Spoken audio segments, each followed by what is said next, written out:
Hello YouTube, welcome back to my channel. Today I will be talking about Summerslam. I'll be just overall talking about my viewing experience from being live, and also just talk about my overall thoughts between the matches and whatnot, and so on and so forth. I did the predictions video pretty much a few hours before the event, and I had my brother predict a couple, well, not a couple of matches, but pretty much predict the entire card. And now in this one, I'll also tell you my score after the event of which ones I got correct, which ones I got wrong. Also, I'll be talking about how my brother did and his predictions.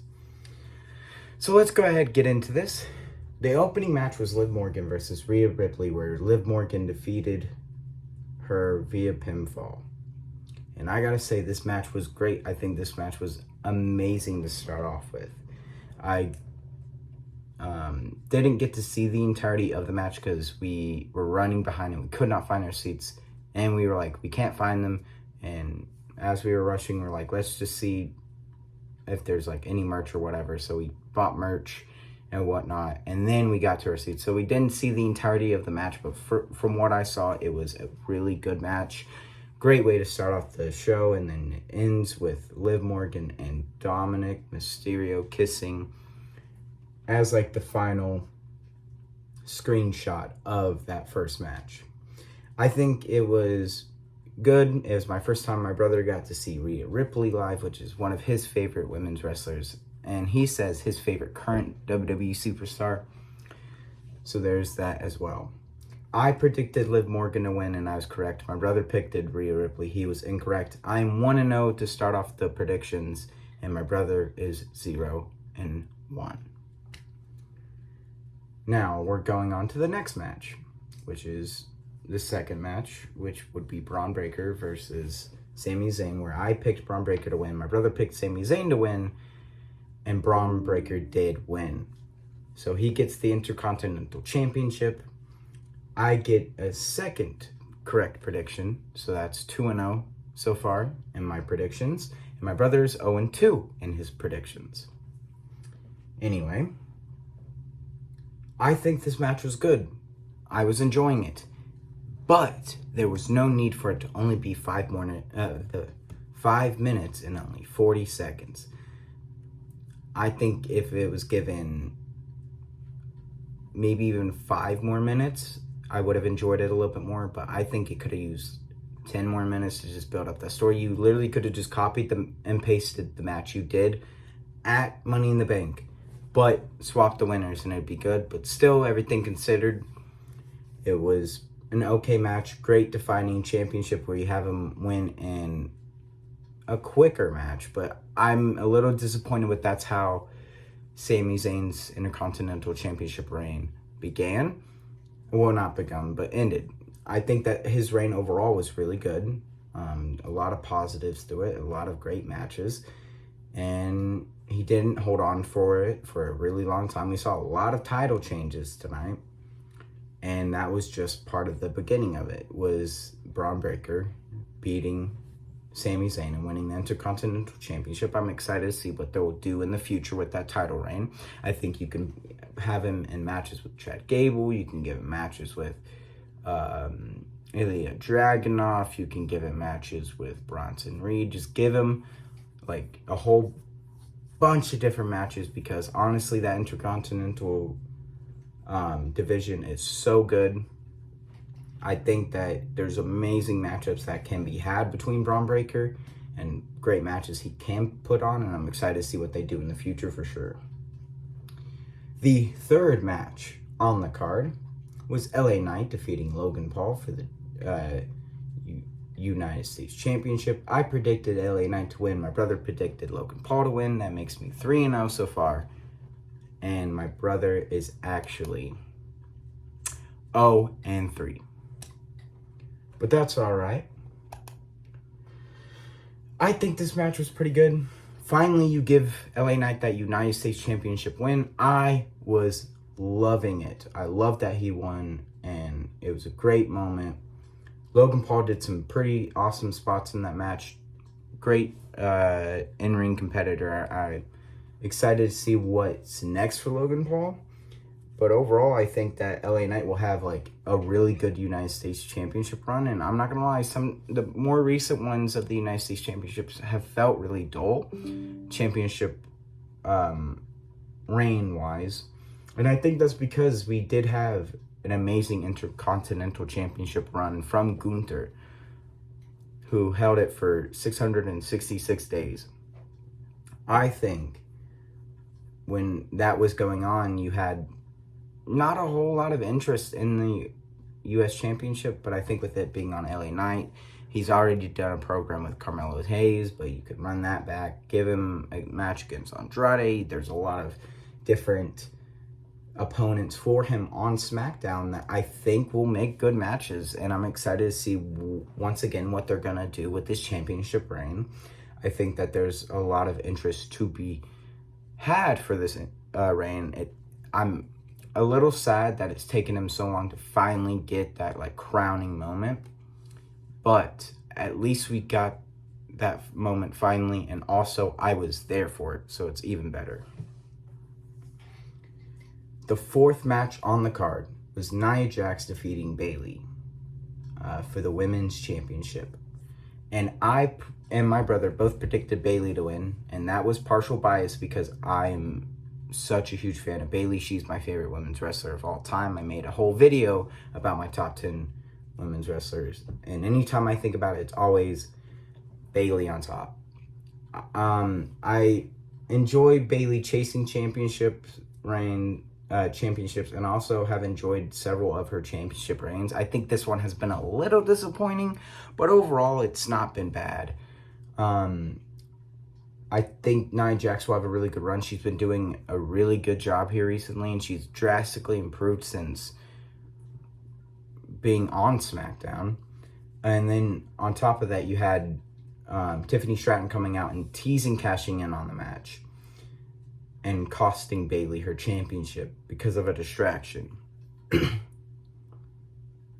Still, it's like I'm excited to see what they're going to do in the future with Nia Jax being the women's champion and Tiffany Stratton having the Money in the Bank contract.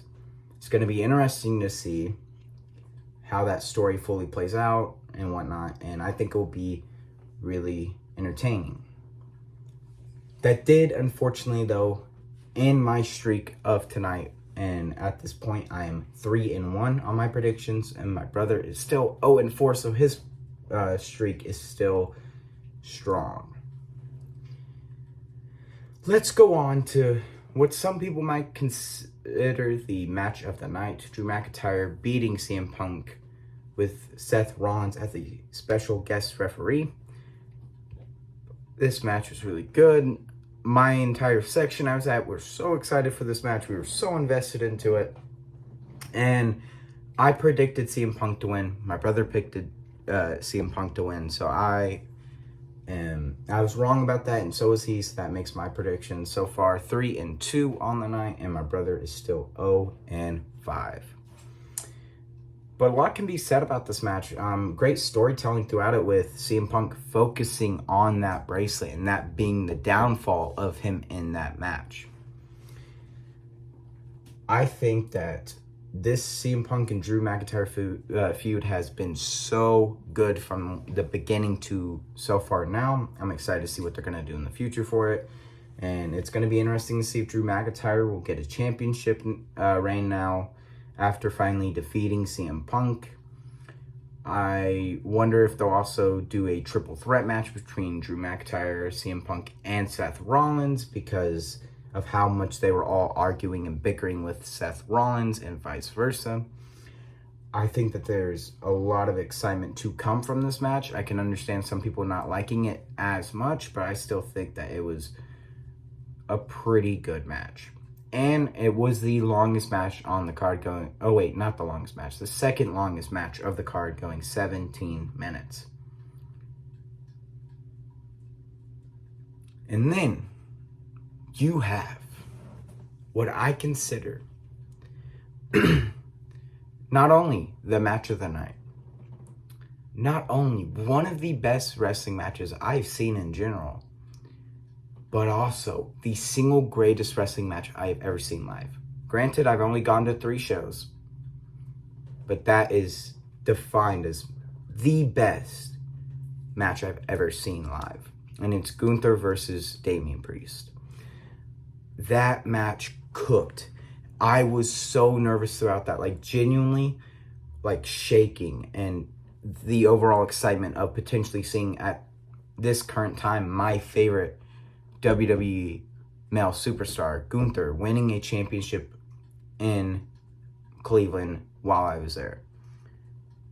Last time I went to a premium live event was in Fastlane last year, and this has a reason why I'm bringing it up, is originally Gunther was supposed to be on that card, and then that Monday before the show, they had his match on Monday Night Raw, and I was so saddened because I wanted to see Gunther wrestle live, because anytime I watch a match of Gunther's, especially on a PLE, it is my match of the night because of how invested I am into him and how awesome he is as a wrestler.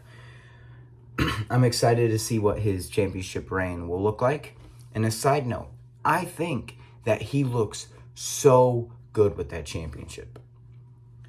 I, of course, predicted Gunther would win. And my brother also predicted Gunther to win. So my score so far for matches I've gotten correct and matches I've gotten incorrect is 4-2. And my brother's is 1-4.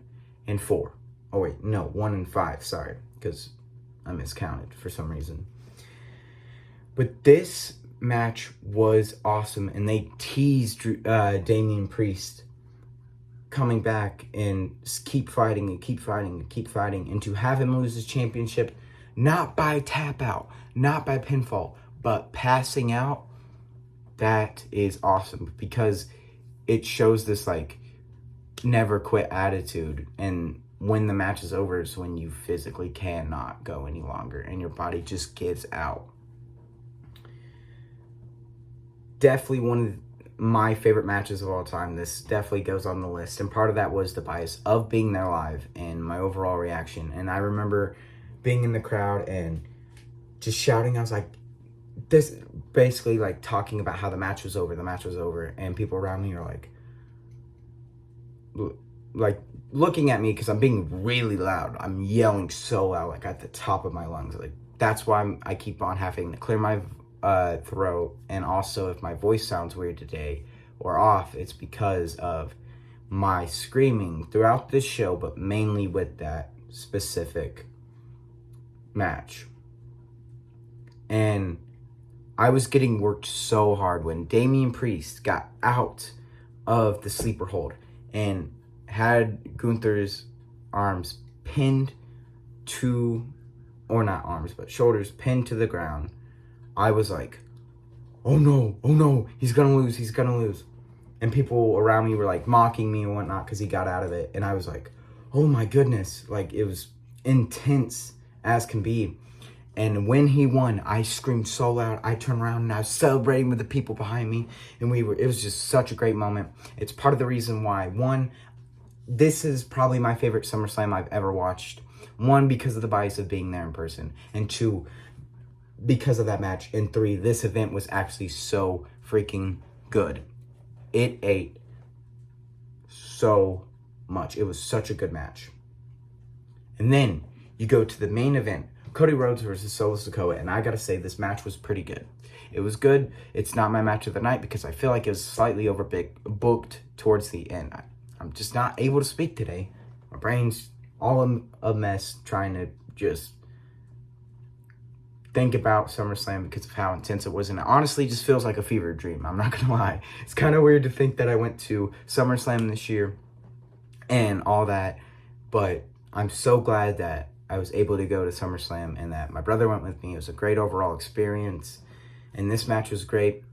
And you had the return of Roman Reigns at the end of it.